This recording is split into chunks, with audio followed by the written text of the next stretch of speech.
નમસ્કાર મિત્રો, સ્વાગત છે બધા મિત્રોનો અમારી યુટ્યુબ ચેનલમાં. હું છું આપનો મિત્ર ભાવિક વઘાસિયા. તો મિત્રો, ખાસ કરીને આ વિડીયોના માધ્યમથી આપણે વાત કરવાની છે ગુજરાતના ભાગોમાં વાતાવરણમાં અસ્થિરતાને કારણે માવઠાની સંભાવનાઓ આજથી દેખાઈ રહી છે. તો કેટલી તારીખ સુધી અને કયા કયા વિસ્તારમાં આ સંભાવના દેખાઈ રહી છે, સંપૂર્ણ માહિતી જોઈએ તે પહેલા જે પણ મિત્રો નવા છે તે ચેનલને સબસ્ક્રાઇબ કરી લેજો. તો મિત્રો, આપણે ગઈકાલે જોયું કે સીમિત વિસ્તારમાં ચોટીલા આજુબાજુના જે ગ્રામ્ય વિસ્તારો હતા ત્યાં માવઠારૂપી વરસાદની અસર જોવા મળી હતી.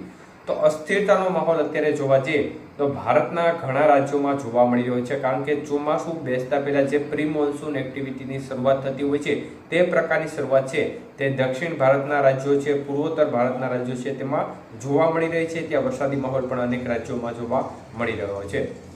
ત્યારે મિત્રો, ખાસ કરીને રાજસ્થાનના ભાગો સુધી અસ્થિરતા જોવા મળી રહી છે અને રાજસ્થાનના ભાગોમાં પવન, આંધી અને કરા સાથે વરસાદી માહોલ છેલ્લા કેટલાક દિવસથી જોવા મળી રહ્યો છે. ત્યારે થોડી અસર ગઈકાલે ચોટીલા નજીકના ગ્રામ્ય વિસ્તારોમાં પણ જોવા મળી હતી.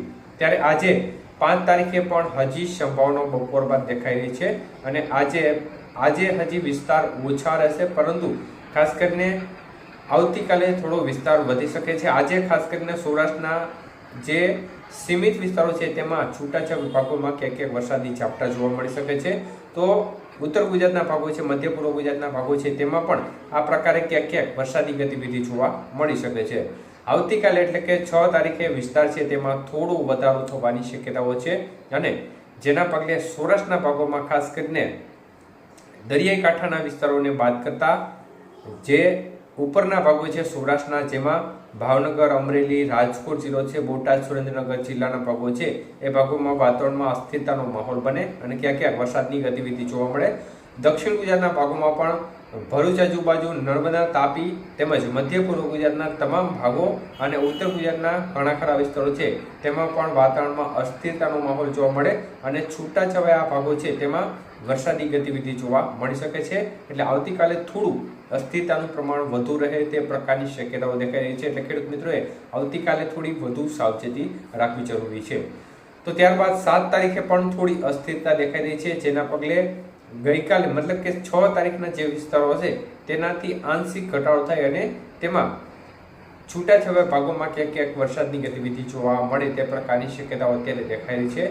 એટલે 5, 6 અને 7 તારીખ દરમિયાન થોડી અસ્થિરતાનો માહોલ બનશે અને 8 તારીખથી ફરીથી વાતાવરણ છે તે શુષ્ક થઈ જશે અને એકંદરે આ પ્રકારની વરસાદની ગતિવિધિની શક્યતાઓ દેખાઈ રહી છે. તો ખેડૂત મિત્રોએ થોડી સાવચેતી રાખવી અને અત્યારની સ્થિતિ પ્રમાણે જોવા જઈએ તો પ્રી મોન્સૂન એક્ટિવિટીની શરૂઆત થતી હોય છે, એટલે આ પ્રકારની અસ્થિરતાનું નિર્માણ પણ છૂટાછવાયા ભાગોમાં જોવા મળતું હોય છે અને આગામી 15 મે પછીથી અસ્થિરતા છે તે ધીમે ધીમે વધી પણ શકે છે અને છૂટાછવાયા ભાગોમાં વરસાદી ગતિવિધિ પણ ક્યારેક ક્યારેક જોવા મળે તો નવાય નહીં.